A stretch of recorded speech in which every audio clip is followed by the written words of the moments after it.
Welcome to StarCraft 2 Battle Report. My name's Dustin Browder. I'm the lead designer on StarCraft 2. And I'm Robert Simpson, an esports team member. We've got a great game for you here today. We've got two of our players at the studio, Yan-Ho Lee playing as the Zerg and David Kim playing as the Protoss. They'll be playing on Scrapyard. This is a new map we have for StarCraft 2 that's got a lot of really interesting features on it. And we can see here, we've got Yan-Ho as the blue Zerg in the upper left part of the map. And as we move across the map, we'll see both of these players are actually very close to one another, right across this narrow gap of space. And here we come up on David Kim playing as the white Protoss. There's a lot of interesting terrain features on Scrapyard, the first of which is going to be this rather large front ramp that leads into your base. It's a lot harder to block than the rest of the maps that we've seen in any of the battle reports. Yeah, absolutely. A lot more challenging for the Protoss player on this map to block that ramp and defend themselves from any early aggressive Zerg moves. Coming down to this part of the map, we can see there's a natural expansion. This is a place both players are likely to try to look to lay down some additional buildings and start collecting some additional resources. And right up here in the middle, there's a small group of vents putting up some smoke.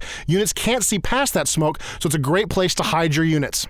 Now the map continues to lead down into another expansion as well as a very important point of interest in the center of the map. This is a Xel'Naga watchtower. When a ground unit gets by one of these, it illuminates a large area of vision around it, and surrounding that Xel'Naga watchtower is also those vents that block line of sight. Yeah, so you can see, just move past the watchtower, and very briefly there while you activate it, you saw exactly how much vision that thing revealed. It's a very critical strategic resource for both players to try to control. Control of that watchtower can be the key to victory on this map. And you can see David Kim's got his first probe moving very aggressively across the map and right into the Zerg base. Oh, and it looks like David Kim just barely caught sight of Yan-Ho Lee moving his drone out of his base, looking like he's going for a natural expansion currently. He is saving up those resources, as you can see in the overlay in the top left corner of the screen, and David Kim blocks it right as he gets up to that 300 mineral marker. We can see Yan-Ho Lee sending out another drone trying to scare off David Kim's probe, but David Kim is resilient in his harassment. Just keeping dancing that probe around. He's blocked the building. The Zerg player's trying to place another hatchery there.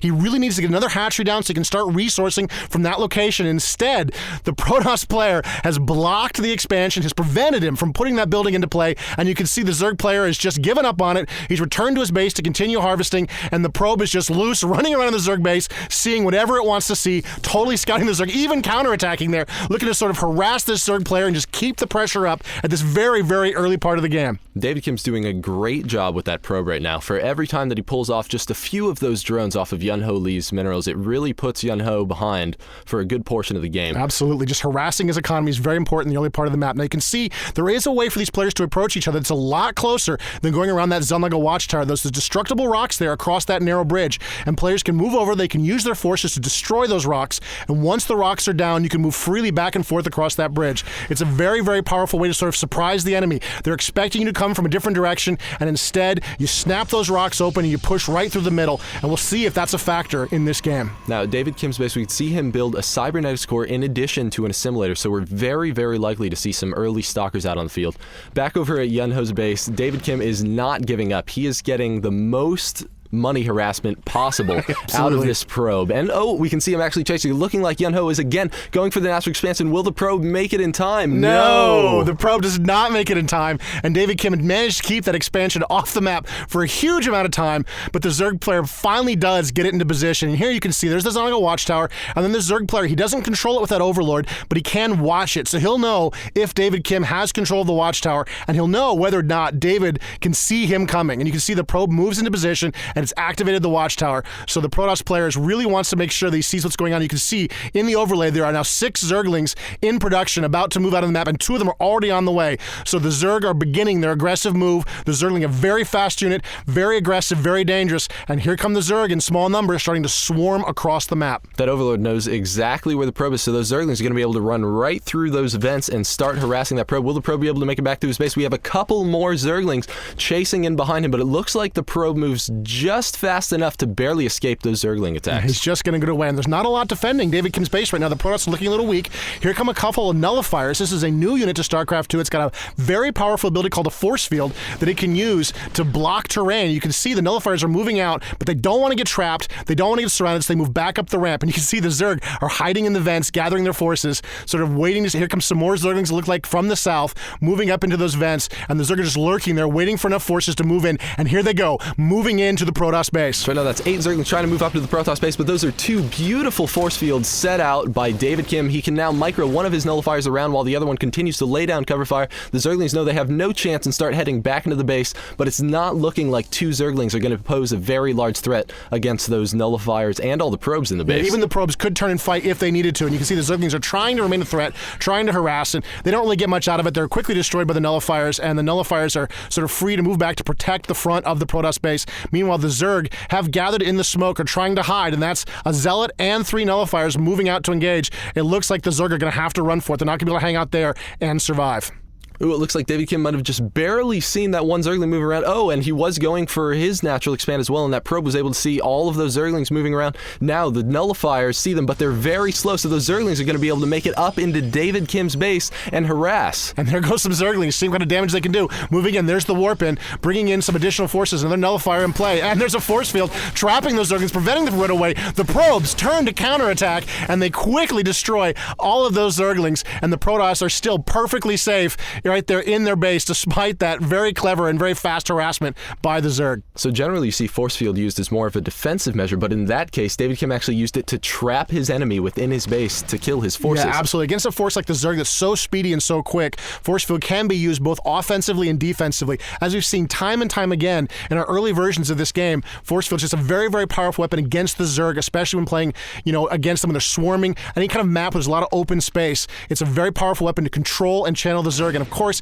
it's also very powerful to prevent the Zerg from escaping should they try to do so. And you can see that Overlord getting a little bit harassed there by the nullifiers, but the nullifiers don't quite have the range, and the Overlord is going to escape.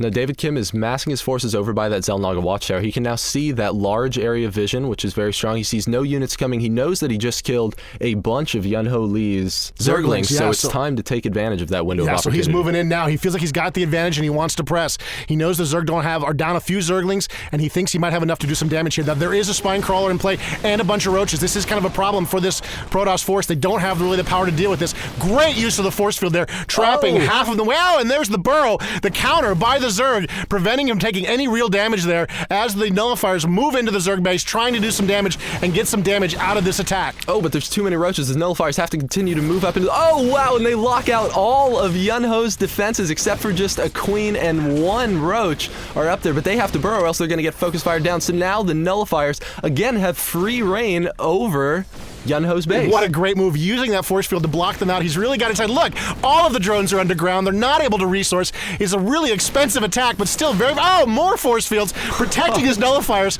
from enemy attack, and the drones are still underground, not able to harvest even more with the force fields. And now it looks like the drones are getting very, very aggressive. They got to fight back. They got to get into position. The nullifiers are quickly overwhelmed by those drones, and of course by the Roaches. But still, what a great use of force field. What a great aggressive approach by the Protoss player, trying to get some damage in there into play and really sort of tear down that economy. You can see David Kim, of course, is still watching the rest of the map. There's another watchtower here in the southern part of the map which watches these high-yield resources. This is a very important thing for players to capture in the game. Get a lot of money from those yellow crystals, but you can see now the Zerg are on the move. David Kim may have miscalculated by that aggressive move. Here come the Roaches moving on the map. That's a significant force. Each one of those units, each one of those Zerg units regenerates very, very rapidly. And we've got some Stalkers here to counter them, but that's a very large Zerg force moving into play.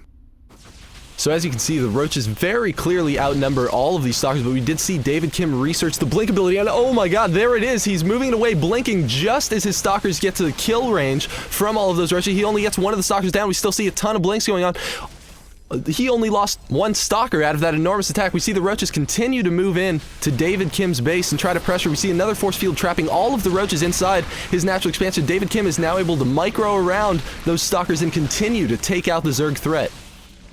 Yeah, that was a great use of force field. It didn't look like it was that dangerous, but you can see even now it's preventing those forces from coming up very, very quickly.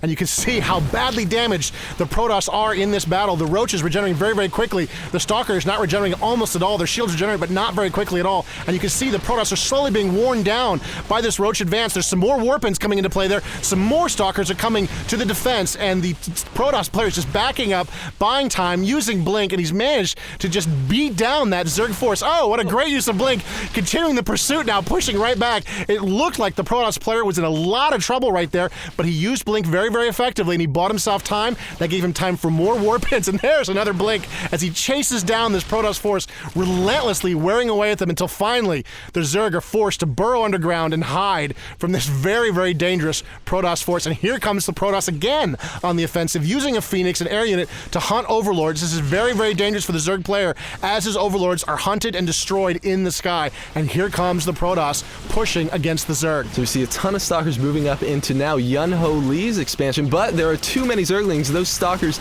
are not strong enough against enough units that can surround them. They only have Blink, and that's on a 10-second cooldown, so those things are going to get surrounded again because the Zerglings are so fast, and David Kim's assault is thwarted. Yeah, and you can see just how badly those units were damaged in the previous attack. The Stalkers were quickly surrounded. They couldn't really get away. They couldn't use their speed. Even the Blink was of limited use. And here comes a combo. Here comes a Phoenix and Void Ray combo using the Graviton Beam to pick that Queen in the air. She's floating in there helpless right now from the Graviton Beam, and the Void Ray using his very powerful attack to just power down that Queen. You can see the Protoss are just on the offensive in the air. Meanwhile, the Zerg are on the offensive in the ground, moving in to engage this base. It's a lot of Zealots and a Photon Cannon as the Protoss back up and use that very narrow position, trying to trap the Zerg where they can't get a surround. The Zerg want to wrap around their enemy, but the Protoss want to fight in a narrow frontage, and the Protoss had that advantage there, so the Zerg didn't like it. They moved away, and now they're going to see what kind of damage they can do in what appears to be a fairly helpless Protoss base. So it looks like David Kim's main base is very, very defenseless at this point. We see a couple of those Zerglings looking to move away from the pack,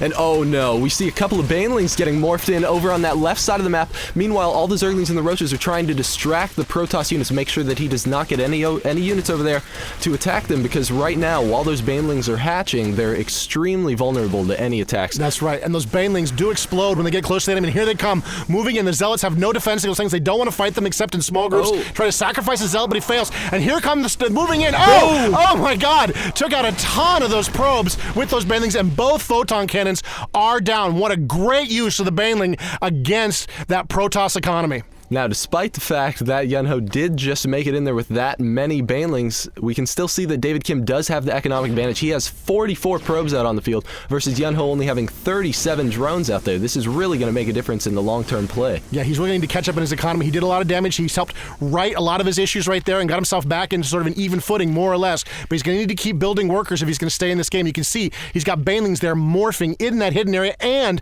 another expansion. Meanwhile, in the middle of the map, the Protoss player is tearing through those rocks and prepared to make what may be a little bit of a surprise attack on the Zerg. Ooh, but it's apparently not that much of a surprise attack. I believe that Yun-Ho had an Overlord somewhere nearby so that he could see those destructible rocks going down. We see David Kim working through that second destructible rock, only a few more seconds, and he'll be able to move into Yun-Ho's base what he thinks will be freely. He now sees, oh wow, looks like Yun-Ho's going to be tricking him, trying to bait all of those Protoss forces into chasing only his 4 Roaches, and boom! Oh no! 10 Banelings jump up out of the ground. All of those Banelings just took out all of the Zealots. You can see only by using Force Field did he narrowly escape total destruction of his force right there. Still huge amounts of damage done to the Protoss. All of those Zealots taken out. And you can see that once again the Zerg are in a really great position here. They've got another expansion going down. There are other expansions working great. And the Protoss player just took a ton of damage from those Banelings. Up on the resource over, we saw just now that David Kim is still resourcing about double the minerals per minute that Yun-Ho Lee is currently able to gather. So David Kim, over the rest of the course of this game, is likely just going to plain outmass him unless Yun-Ho makes good use of that second expansion. Yeah, he's really going to have to get that up and running to take advantage of it. And you can see, here we go, moving in again. A couple of Banelings were taken down before they could morph. He's got a few Banelings hit underground. Oh, that's not good for those Nullifiers. Wow, what a ton of damage against those Nullifiers, losing some critical aspects of his force. He's using the Blink Micro, trying to play keep away, but he's just really having a lot of trouble against this persistent Zerg force. Oh, and here come an Infestor. He's coming around over here. They have a Neural Parasite ability, which is that mind control, and we can see him mind control that Immortal, and now he is using David Kim's Immortal to kill David Kim's Stalkers. And a Stalker is controlled as well. A lot of Queens have been destroyed. That's very important for the Zerg not to lose those Queens, but still, the damage is done. The Zerglings are out. Here comes some more Infestors waddling around the map before quickly burrowing underground. You can see the Stalkers are trying to do some damage, trying to get into the base, see what they can do. It's too many Zerglings, and they're quickly overcome, and another Protoss attack is pushed back by the Zerg. Ooh, losing 3 Queens is a really big deal for Yun-Ho at this point, because he really needs to have those out on the field to give him that extra spawn of larva. Yeah, he really needs that for his economy. It's very, very important. But you can see the Protoss player here is also teching. Oh, and here come the Zerg moving in, trying to do some damage, but the Photon Cannon is going to keep those Zerglings at bay. They can't get the surround on the Photon Cannon, and of course the probes could join in the fight. And here is the real danger. Colossus are being built on that high ground location by the Protoss, so that's a real threat to this Zerg player. That's right. David Kim's doing a little sneaky tech up there, building those 2 robotics facilities and making those Colossus out of anywhere that Yun-Ho was able to see so far. David Kim is gathering out in front of his base, but because those infestors are able to move while burrowed, Yun-Ho knows exactly what David Kim is up to. Yeah, so he's seen everything that's going on there. He, of course, hasn't seen the Colossus yet. He's been using his scouts on the main base. He doesn't know the threat of the Colossus potentially is even in play at this point, though he could guess. And we can see over here there is a warp prism over here. This is a way that the Protoss player could warp in some additional units. You can see he's hidden it over here for a rainy day, no doubt hoping to just sort of distract the Zerg player and then move in and warp in some additional forces down there. Oh my goodness! Neural Parasite on the Colossus. The Colossus have been mind controlled, and you can see they've been trapped now using force field. They've been trapped by their own forces, and the Colossus are just destroying the Protoss forces. What a great turn by the Zerg. Using those Colossus to do terrible, terrible damage to David Kim's own army. We can see the Zerglings are now able to surround those Colossus as they finish off their Neural Parasite. What looked like just a brutal, brutal attack by the Protoss was quickly turned by the Zerg, but you can see the distraction may have worked. While the Zerg were all out in front fighting, there were some additional Stalkers warped in. Meanwhile, this other part of the map, the Protoss are on the attack. They destroyed a Zerg expansion, and it looks like the Zerg are in a little bit of trouble here. They managed to sort of fight back all the threats that are throwing at them, but the economy advantage is really starting to show a key advantage here for the Protoss as they just continue relentlessly attacking. Here the Stalkers just tearing up this Zerg expansion. So you can see a few infestors and a couple queens come into play. We do see that Neural Parasite again coming out and surrounding, taking over. A couple more Stalkers able to finish off that force. We see the queen is trying to take out the phase prism, but it looks like 4 Immortals warp into play, and there's just not much that Yun-Ho Lee is able to do to stop it. What a huge force. 4 Immortals. And there's the GG. The Zerg player knows that game is effectively done. Good game, he says to David Kim. What a great game between those two players. We saw some excellent micro between Roaches and Burrow, as well as the Stalkers with Blink. Absolutely. Thanks, everybody, for joining us for this StarCraft II Battle Report.